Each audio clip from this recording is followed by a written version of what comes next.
Boa noite. Boa noite. Estou aqui organizando as folhas na ordem. Bom, estou feliz, né, de estar aqui mais uma vez. São João um pouco de mim, né? Ontem estava aqui, hoje de novo. E assim seguimos. Quando vem final de semana, tem final de semana que a gente não faz nada, tem final de semana que faz um monte de coisa. E o sermão que eu escolhi para trazer para vocês nessa noite, eu me interessei muito por ele pelo tema, né? Eu sempre já até falei isso para vocês aqui, estou falando de novo. Eu vi o nome do sermão e eu achei interessante, que é Deus Nunca Se Atrasa. E esse sermão ele é do pastor Manolo Damasio, né? Ele tem alguns vídeos no YouTube muito bons, né? Muito boas as pregações dele. E por que eu me interessei, né? Porque isso daí é um grande desafio na minha vida, né? Não sei se só eu ou se tem mais alguém que compartilha disso, né? Mas a questão de horário, né? É uma grande luta constante, né? Eu vivo em cima do horário e o Wellington vive feliz comigo por conta disso, né, amor? Inclusive, isso foi uma discussão, não discussão, assim, né? Mas a gente falou isso antes de sair de casa. Viu, tem que falar tal hora, tem que montar a bateria. Eu, não, mas começa tal hora. Não, mas você não pode chegar nesse horário. E aí fica, né? E desde sempre, né, eu lembro desde pequenininho, eu lembro na faculdade, no dia do trote, me apelidaram de lesma. Porque eles fazem isso, né? No primeiro dia de aula tem o trote lá na faculdade, o pessoal pinta a cara dos bichos, né? Eles chamam de bicho, o pessoal que está entrando na faculdade. E aí eu fui a última a chegar, perdida no espaço lá, né, na chala, né, cheguei, vamos apelidar ela de lesma, fizeram uma plaquinha e colocaram. E assim, não é da faculdade, mas é de antes, sempre, meu pai sempre Caxias também com horário, meu pai sempre assim, passava um estressezinho básico, né, comigo e com a minha mãe. Mas não me conformo com isso, tá, gente? Estou trabalhando constantemente para que haja mudança. Amém. Mas o mais importante é que Deus não se atrasa. E foi isso que me chamou a atenção. Porque embora eu seja atrasada para muitas coisas, Deus nunca vai se atrasar, nem comigo e nem com você. Amém? Amém. E antes de convidar vocês a abrir a Bíblia, eu convido vocês a fazerem mais uma vez uma oração. Pai querido, que estás no céu, obrigado por estarmos aqui na tua santa casa de oração. Neste momento, vamos abrir a tua santa palavra e pedimos que o Senhor esteja conosco. Que o seu Santo Espírito nos ilumine para entendermos o que o Senhor quer nos ensinar e que o Senhor também possa me capacitar para trazer essa mensagem clara para cada um aqui. É isso que eu te peço, em nome de Jesus. Amém.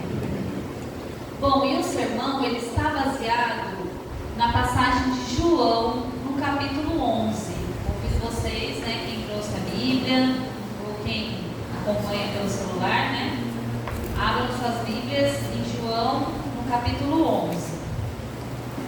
E nós vamos fazer essa leitura, uma história muito conhecida, mas que sempre pode nos ensinar algo.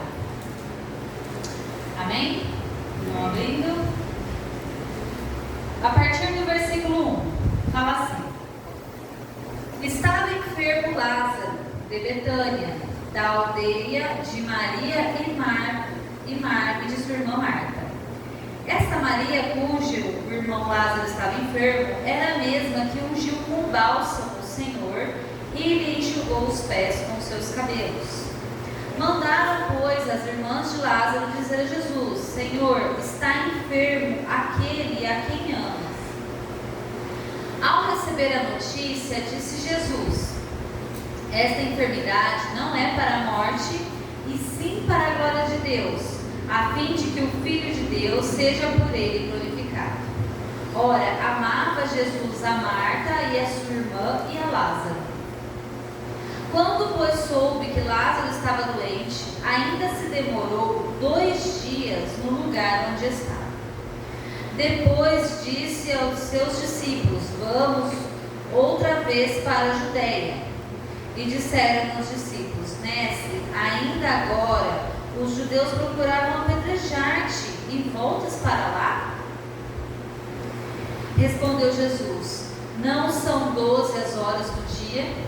Se alguém andar de dia, não tropeça, porque vê a luz deste mundo. Mas se andar de noite, tropeça, porque nele não há luz.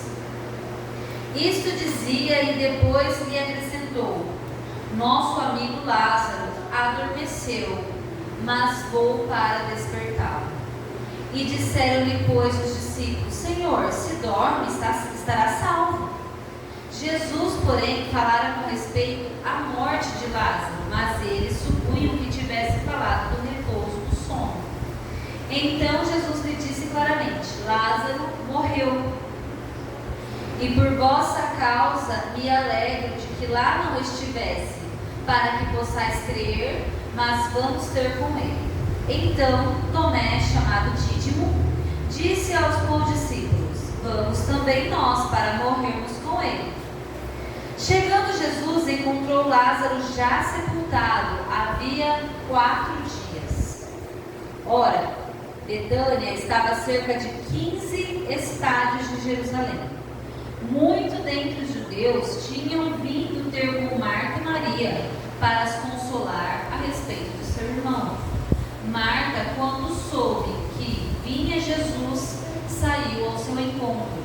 Maria, porém, ficou sentada em casa. Então vamos interromper a leitura neste momento. Como eu falei antes da gente começar a ler, possivelmente você conhece essa história, né? Já ouviu em alguma pregação, já leu na Bíblia, estudou na lição. Essa história não é novidade, acredito que para nenhum aqui presente. E ela aconteceu 3 meses antes de Jesus ser crucificado. Faltava 3 meses para a Páscoa quando isso aconteceu. Então, foi bem no finalzinho do ministério de Cristo. E o interessante é que João é o único evangelho que preservou essa narrativa. E ele manteve com muitos detalhes, né? Que a gente vai lendo, ele conta de passo a passo o que aconteceu. E é um dos 7 milagres de Jesus que João descreve no Evangelho. E nessa noite nós vamos estudar, né?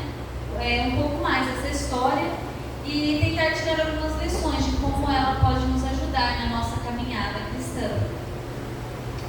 E assim, um dos erros que a gente comete quando a gente lê a Bíblia é nós pensarmos na Bíblia apenas como fatos históricos. Muitas vezes a gente pensa nisso. A gente lê, né, a criação do mundo, ou lê lá a história de Moisés, José, Abraão, e vai vindo, e a gente toma isso como parte da história, né, do mundo, para a gente entender porque a gente está aqui e tudo mais. Só que a gente só fica pensando muitas vezes nela como algo que aconteceu no passado.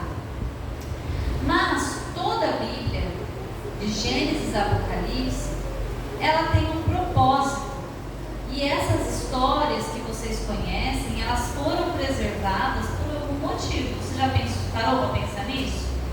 Que essas histórias, porque imagina, aqui nós temos a Bíblia, temos várias histórias, porém não foram as únicas que aconteceram de 6.000 anos de humanidade. Vocês acreditam que foram as únicas que aconteceram? Não, existiram outras. Mas Deus teve um propósito para que essas fossem escritas e chegassem até você e a mim. E qual que é o principal objetivo da palavra de Deus? Vocês arriscam? Ninguém se arrisca? Salvação. O plano da redenção. Revelar como é o plano. Pode falar. Em Romanos 15, verso 4, lá diz: escrito, para o nosso ensino foi escrito, para que pela paciência e consolação das Escrituras tenhamos esperança. Então notem que o verdadeiro objetivo de ter sido escrito e preservar esse acontecimento do passado foi para nos ensinar a não cair no mesmo erro que os outros caíram. Exatamente. E para nos dar consolação de que o mesmo Deus que cuidou deles no passado cuidará de nós também. Exatamente. Todas essas histórias têm o objetivo de revelar o plano de resgate, né, que Deus tem. Quando a gente tinha o pastor Pereira aqui, né, que ele pregou, né, ele fez aquela semana de oração sobre a cruz antes da cruz.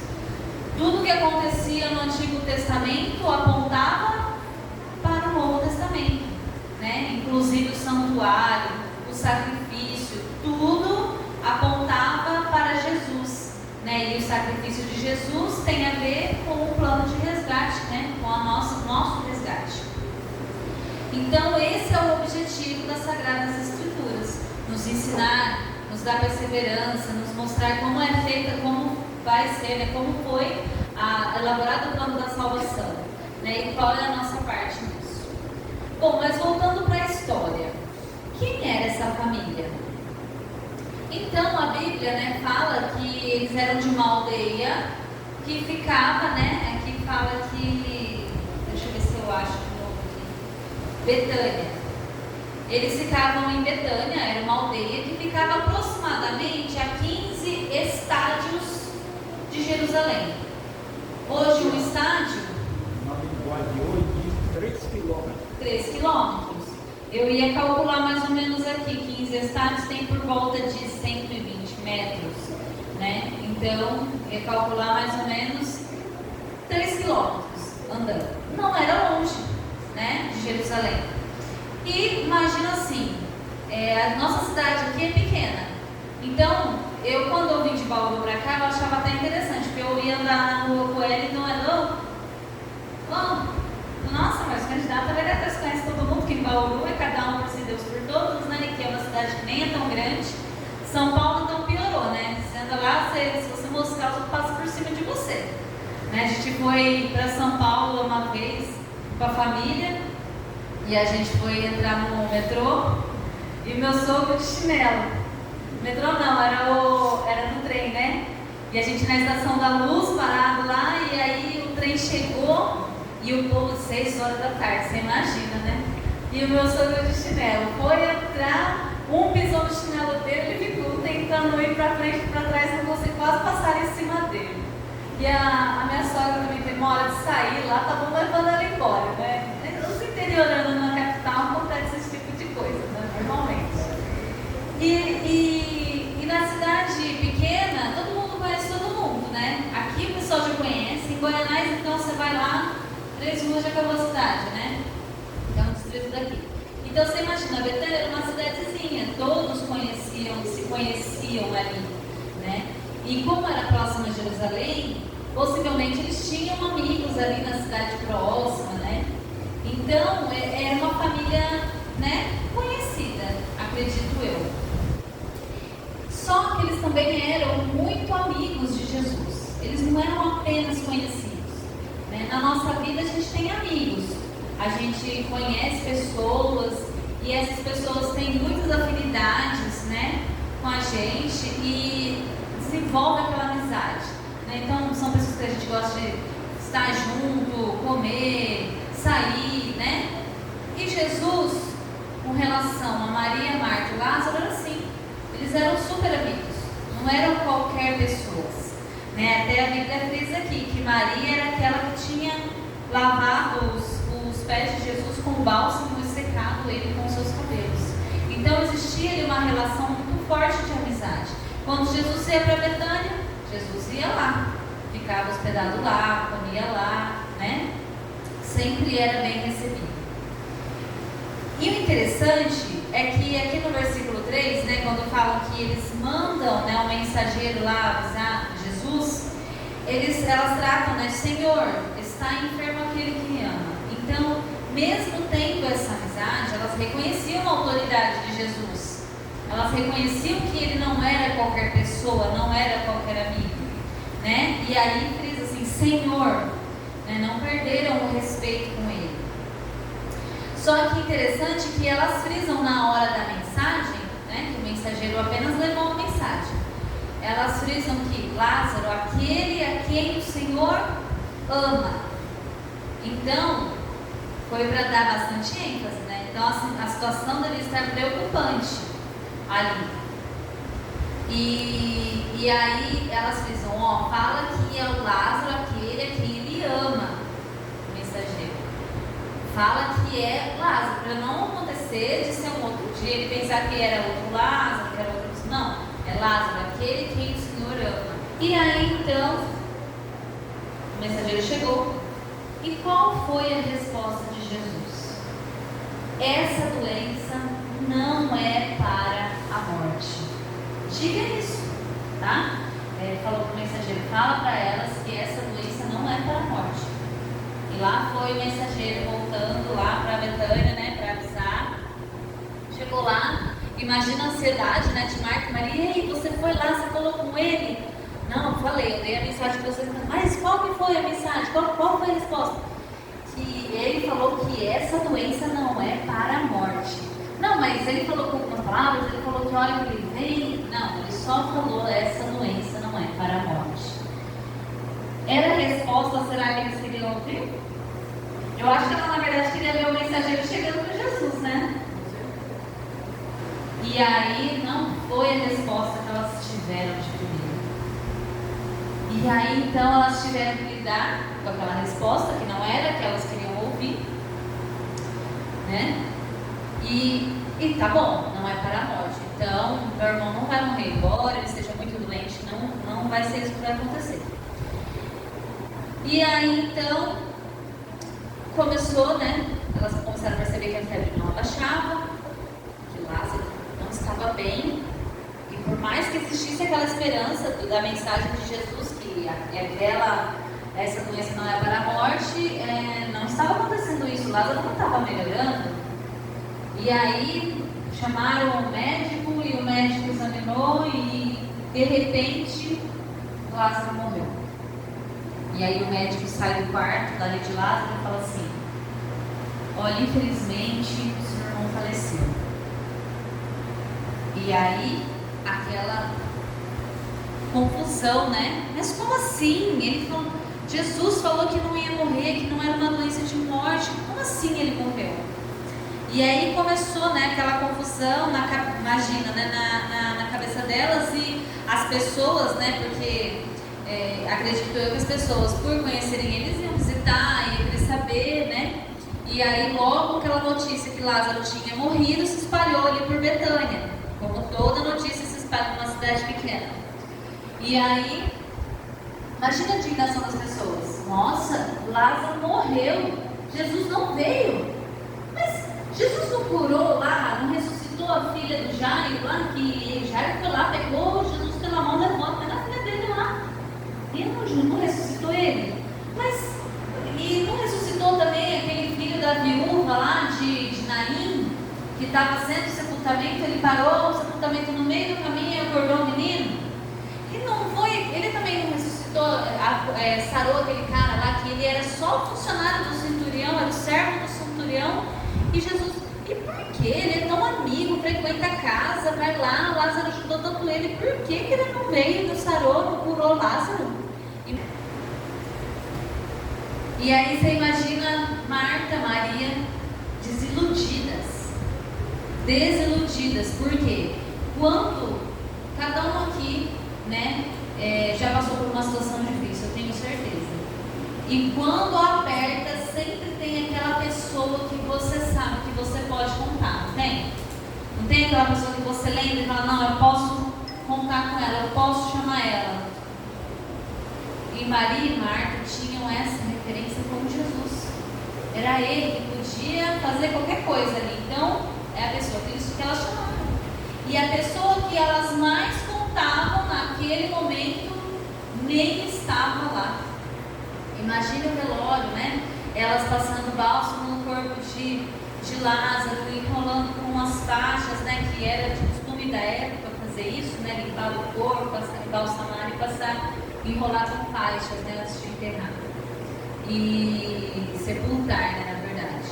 E aí eu fico imaginando aquela pergunta, né? Aquela perguntinha básica que muitas vezes gira em torno da nossa cabeça. Por quê? Por que ele não veio? Ele não veio salvar o irmão. Por quê? E aí, depois de 4 dias, quem resolve aparecer? Jesus. Jesus estava lá com seus discípulos, falou: olha, Lázaro está dormindo e eu vou lá para acordá-lo. Engraçado que aqui ele até fala, né, como Jesus tratava a morte. Ele tratava a morte, né, e trata até hoje como um sono, né, e a gente também aprendeu isso, que aqueles que dormem, né, aqueles que morreram, eles dormem e aguardam a volta de Jesus. E naquele momento Lázaro estava dormindo, né, segundo Jesus. E aí até os discípulos não entenderam muito bem, né? Se ele dorme, então ele está salvo. Aí Jesus, aqui a Bíblia fala, Jesus teve que ser claro com eles. Não, Lázaro morreu e nós vamos lá ter com ele. E como faltava 3 meses, né, para Páscoa, né, Jesus iria morrer depois de 3 meses. Então a situação já não estava bem, né? Tanto que um dos discípulos falou assim: mas nosso Senhor estava correndo risco de vida, vai querer voltar para lá? E aí Jesus falou: não, nós vamos. E um dos discípulos, né, falou assim, o Tomé, né, não, a gente vai também, porque a gente vai morrer com ele. E aí, só que Jesus sabia que não era o fim dele ali, sabia que algumas coisas teriam que se cumprir, algumas coisas teriam que acontecer para que ele morresse, e ele sabia também que a Páscoa, né, era o ponto principal, que era o que ia simbolizar o Cordeiro, né? E aí então Jesus foi com eles para Betânia. E aí Jesus chegou lá. Só que Jesus, ele não entrou na aldeia, né? Já não entrou logo de cara na cidade. Ele ficou do lado de fora, ali, né? Devia ter portões, talvez, não sei. E ele pediu que avisasse Marta e Maria que ele estava chegando. Talvez porque ele não queria causar um alvoroço, né? Se ele chegasse assim de repente. Então ele pediu para avisar. E a Marta foi ao seu encontro. Vou convidá-los a continuar a leitura, então, a partir do versículo 20, que é o que, da onde eu parei, que fala: Marta, quando soube que vinha Jesus, saiu ao seu encontro. Maria, porém, ficou sentada em casa. E disse, pois, Marta a Jesus: se estiveras aqui, não teria morrido. Mas também sei que mesmo agora, tudo quanto pedires a Deus, Deus te concederá. Declarou-lhes Jesus: teu irmão há de ressurgir. Eu sei, replicou Marta, que ele há de ressurgir na ressurreição no último dia. E disse-lhe Jesus: eu sou a ressurreição e a vida. Quem crê em mim, ainda que morra, viverá. E todo que vive e crê em mim não morrerá eternamente. Crê nisto? Sim, Senhor, respondeu ela. Eu tenho crido que tu és o Cristo, o Filho de Deus, que devia vir ao mundo. E tendo dito isto, retirou-se e chamou Maria, sua irmã. Ele disse em particular: o mestre chegou e te chama. Ela, ouvindo isto, levantou-se depressa e foi ter com ele. Pois Jesus ainda não tinha entrado na aldeia, mas permanecia onde Marta se avistara com ele. Então ele não tinha entrado dentro da cidade. Os judeus que estavam com Maria em casa e a consolavam, vendo-a levantar-se depressa e sair, vão chorar. Quando Maria chegou ao lugar onde estava Jesus, ao vê-lo, lançou-se-lhes aos pés, dizendo: Senhor, se estiveras aqui, meu irmão não teria morrido. Vamos parar mais uma vez. Então percebe que o discurso de Marta e de Maria, eles são iguais? É o mesmo discurso, as duas falaram a mesma coisa. Se estivesse aqui, meu irmão não teria morrido. E isso mostrava que elas tinham um questionamento. Elas se questionavam por que Jesus não estava lá. Elas criam, né? A própria Marta falou: Senhor, eu sei que o que o Senhor pedir agora para Deus, Deus vai fazer. Elas criam ainda em Jesus, elas criam no poder de Jesus, que ele era o Filho de Deus, né? Que tinha que vir, elas criam nisso. Só que existia um indagamento ali. Por quê? Por que o Senhor não veio?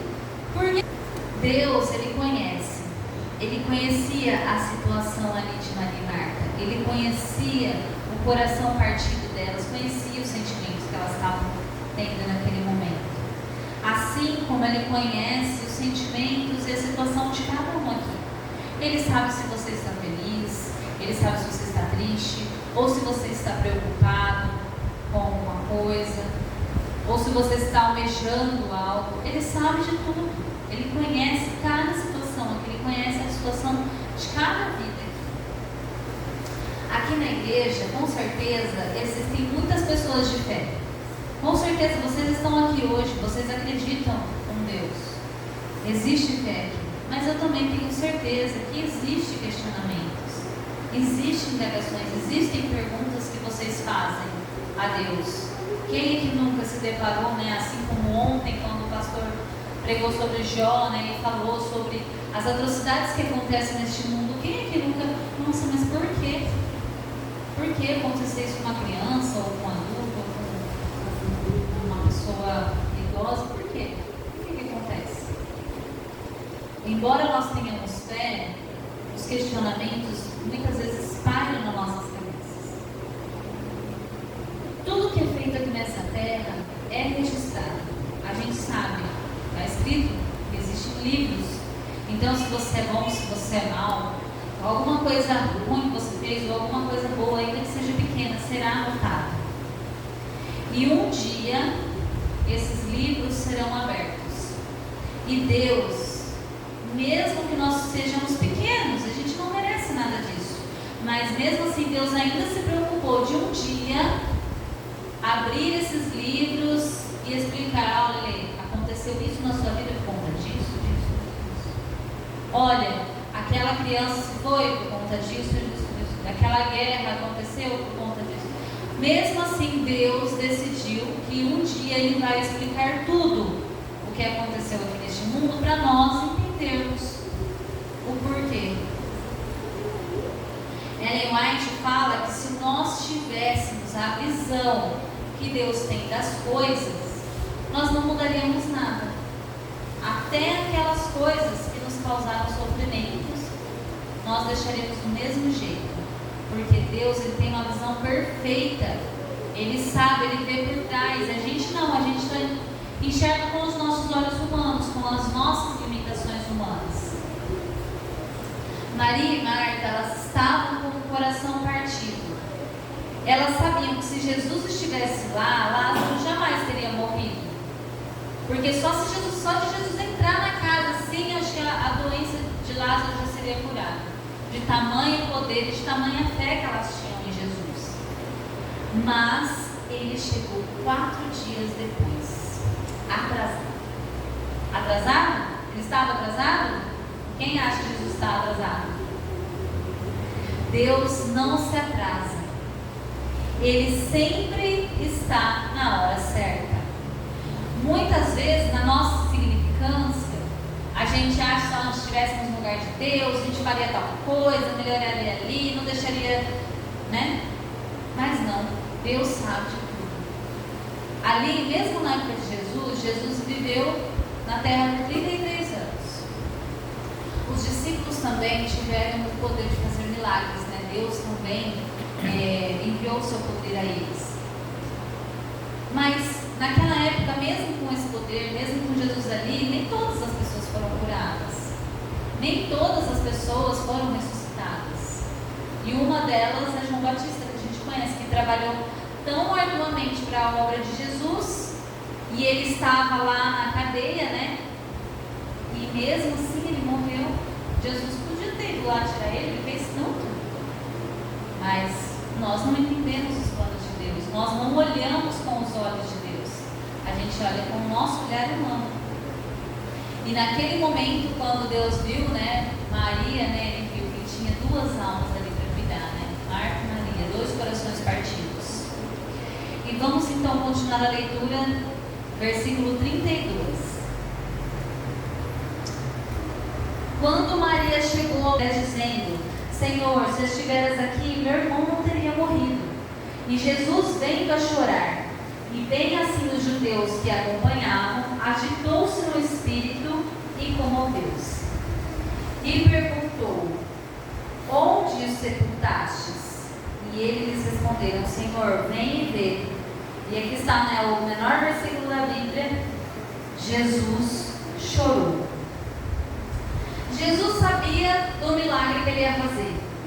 Ele já tinha falado: essa doença não é para a morte, mas era para o que ele ia fazer. Ele sabia que ele ia ressuscitar Lázaro, que isso seria para que outras pessoas crescem no poder dele. Ele já sabia de tudo isso, mas por que Jesus chorou então?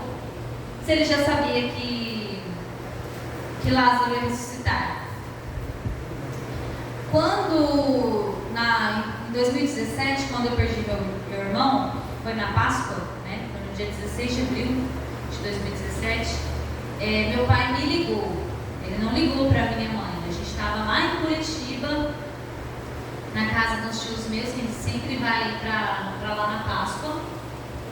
E aí o telefone tocou à noite e eu vi que era o nome do meu pai, né? E toda vez que toca o telefone de madrugada, a gente sabe que não é nada bom.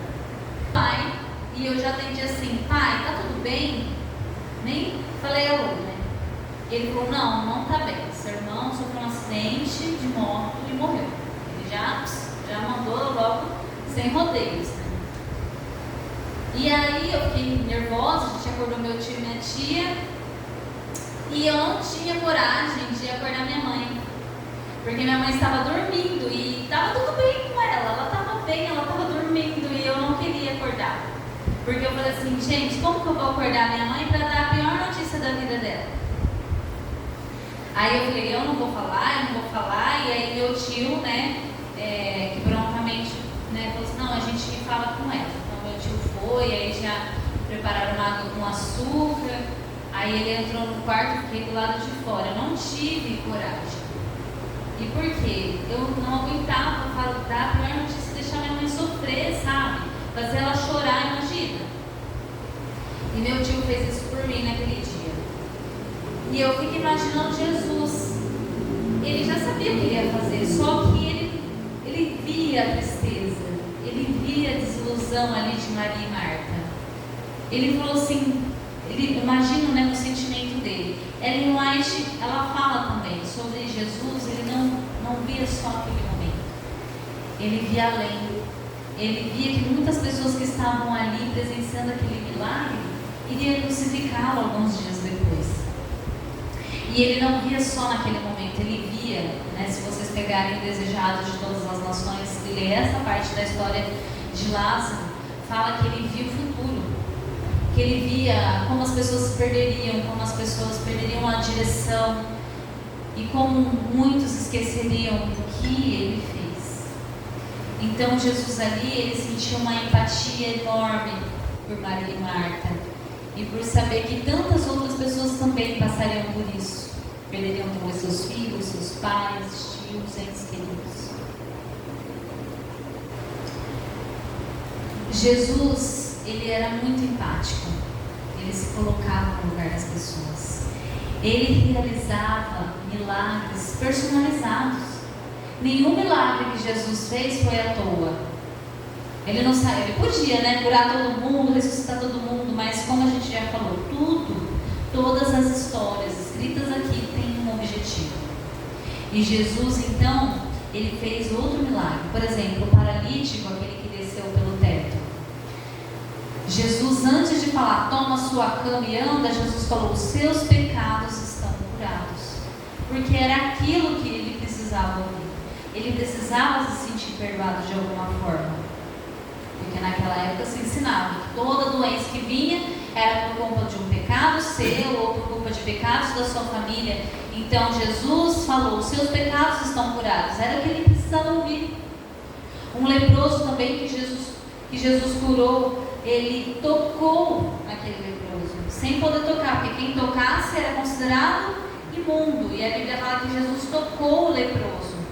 E aí então ele curou. Ele precisava. Acho que quanto tempo ele não recebeu um toque de afeto, um abraço? E Jesus sabia que ele precisava. Então Jesus foi lá e tocou. Os milagres de Jesus eram todos personalizados. E ele se compadece de nós também.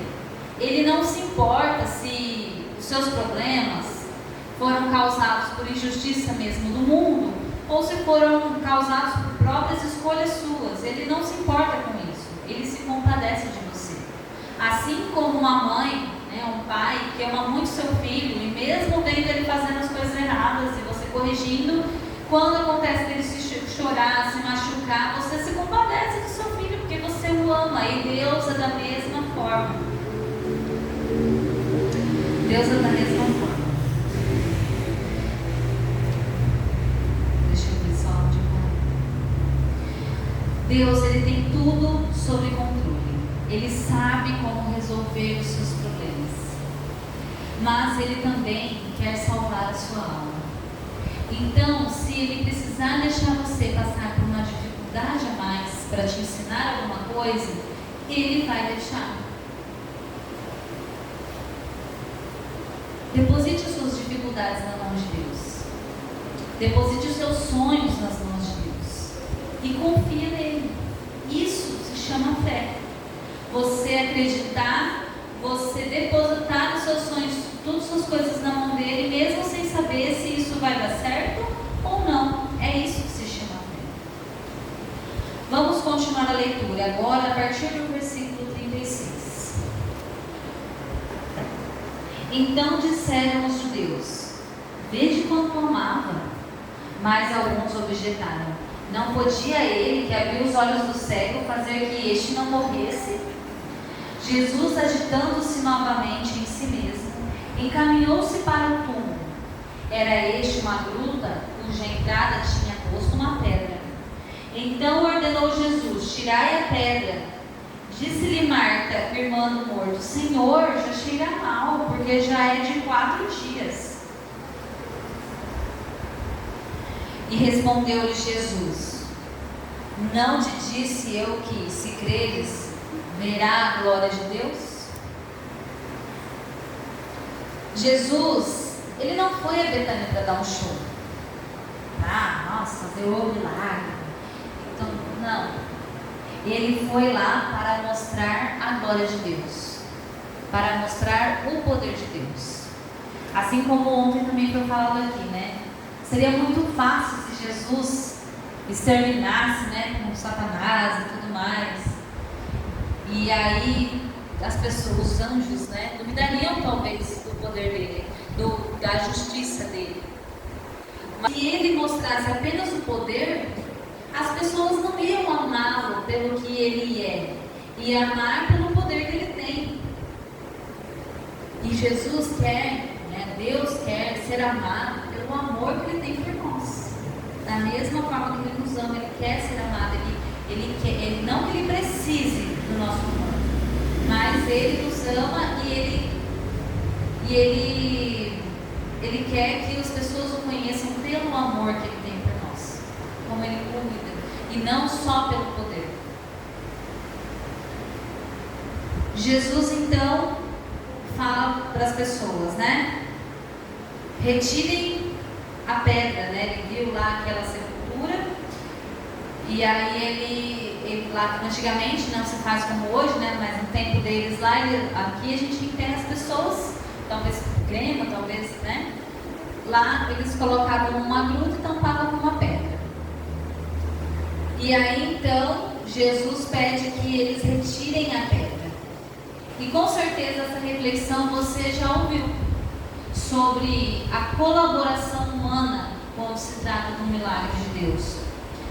O esforço humano, ele é necessário. Quando você tira a pedra, é um ato de fé. Afinal, como a própria Maria falou: Senhor, já fazem 4 dias, ele já cheira mal. E mesmo assim, como eles tinham fé, eles foram lá e removeram a pedra. Qual é a pedra que você precisa remover? O que está precisando você fazer para que Jesus age em sua vida, para que Deus faça um milagre em sua vida? Às vezes é simples, porque muitas vezes a gente pede as coisas, a gente quer mudar, Porém, se nós não tomarmos a atitude necessária, não pagarmos o preço necessário, não vai acontecer. É o esforço humano. Então Jesus pede, tira a pedra. Tirar a pedra é fácil, se você comparar com uma ressurreição, né? Porque, imagina, Deus tira a pedra e vocês acordam Lázaro. Será que isso seria possível? Jamais. Nada atrai mais as pessoas do que uma vida transformada. Quem é que não gosta de ver uma pessoa que você não via há muito tempo, e quando você encontra ela, nossa, a pessoa mudou, a pessoa está melhor, a pessoa evoluiu, cresceu, desenvolveu ou melhorou de vida, não sei. Nada mais atrai as pessoas do que uma vida transformada. Imagina uma vida transformada por Deus. Isso é uma dádiva. Então, o remover da pedra e o milagre de Deus nas nossas vidas e na vida, como foi na vida de Lázaro, é algo transformador. Vamos então continuar a leitura para finalizarmos, 41 a 44. Tiraram então a pedra, e Jesus, levantando os olhos para o céu, disse: Pai, graças te dou, porque me ouviste. Aliás, eu sabia que sempre me ouves, mas assim falei por causa da multidão presente, para que creiam que tu me enviaste. E tendo dito isto, clamou em alta voz: Lázaro, vem para fora. Saiu aquele que estivera morto, tendo os pés e as mãos ligados com ataduras e o rosto envolto num lenço. Então lhe ordenou: desatai-o e deixe-o ir. Mais um milagre personalizado, como eu falei para vocês. Jesus teve que falar: Lázaro, né, ser específico com o morto que estava ali dentro, porque vocês também já ouviram isso, né? Que se Jesus não tivesse sido específico, os outros também acordariam, do tamanho poder que tinha ali. Então ele foi bem específico: Lázaro, venha para fora. Jesus, quando ele saiu lá do lugar onde ele estava ele não foi para curar, ele foi para ressuscitar. Ele já sabia do milagre que ele ia fazer, porque ele queria, né, assim como ele fez aqui: obrigado por me ouviste, Pai, porque agora eles podem crer que o Senhor me enviou. E ele quis unicamente mostrar o poder de Deus, e que ele era o enviado de Deus. Deus, ele não se atrasa. Ele esperou, demorou 2 dias para poder sair de onde ele estava, porque ele tinha planos. Igual lá no Antigo Testamento, quando ele falou: Moisés, vem aqui. Subiram lá no monte, né? Está vendo aquela cidade lá? Você não vai entrar. Mas, Senhor, por que eu não vou entrar? Eu guiei o povo, o Senhor me capacitou, eu liderei aquele povo. Não foi fácil. Como que eu não vou entrar? Deixa eu entrar. Eu entro, conheço e eu saio. Não, você não vai entrar. E aí Moisés tem que aceitar, depois de anos vagando no deserto com aquele povo reclamão, que ele não iria entrar na terra prometida. Mas nós sabemos, e Deus já sabia, que Moisés não iria entrar, porque ele iria para onde? Para um lugar muito melhor. Ele ia entrar na verdadeira terra prometida, na Canaã celestial. Então, muitas vezes a gente não entende, né, o rumo que a nossa vida está tomando, e a gente se questiona, assim como Maria e Marta se questionaram. Mas Jesus, ele sabe o caminho que cada um aqui está trilhando, e ele tem propósitos. Você tem que confiar, fazer a sua parte e confiar. O versículo fala: eu já não disse para vocês que se crerem, verão a glória de Deus? E é sobre isso. Deus, ele nos vê como flores. A flor a gente pisa, a gente chuta, Não, né? A gente colhe ou a gente compra, põe no lugar mais bonito ali, cuida com carinho. E ela é tão delicada, né? E Deus cuida da gente. E muitas vezes a gente não entende o propósito de Deus, não entende o rumo das coisas, mas mesmo assim Ele ainda está cuidando. E aí você, como ser humano, confie os seus problemas a Ele. Faça a sua parte, remova a pedra, continue em frente. E Deus vai cuidar, Ele vai guiar, e um dia você vai saber. Talvez aqui nesta vida, talvez lá no porvir, Deus vai explicar tudo e vai falar tudo para você. E neste momento eu vou cantar uma música, essa música eu gosto muito. Eu canto ela desde a minha adolescência. E ela fala sobre isso, sobre Deus cuidar de nós, sobre nós termos sonhos e muitas vezes esses sonhos não se realizarem, mas que nós temos que seguir, continuar, apesar das diversidades, apesar das dificuldades, e entregar a vida nas mãos dele, porque ele está cuidando de nós, porque para Deus nós somos como uma flor.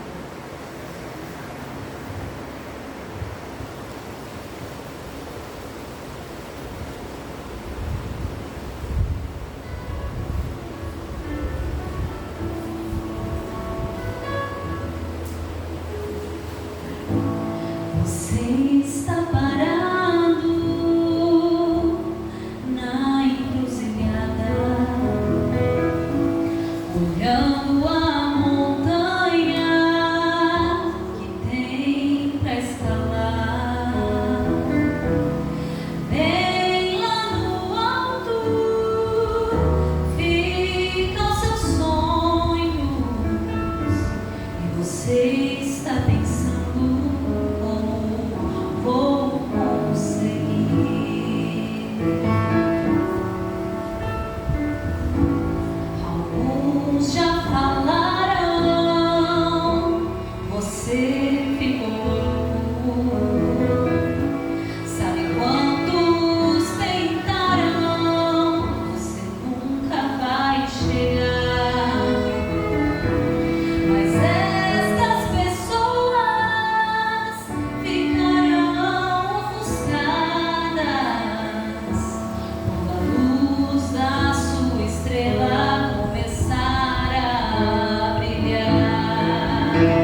querido que estás no céu, obrigada, Senhor, porque o Senhor cuida de nós, mesmo em meio às dificuldades, em meio às provações, o Senhor está nos guiando.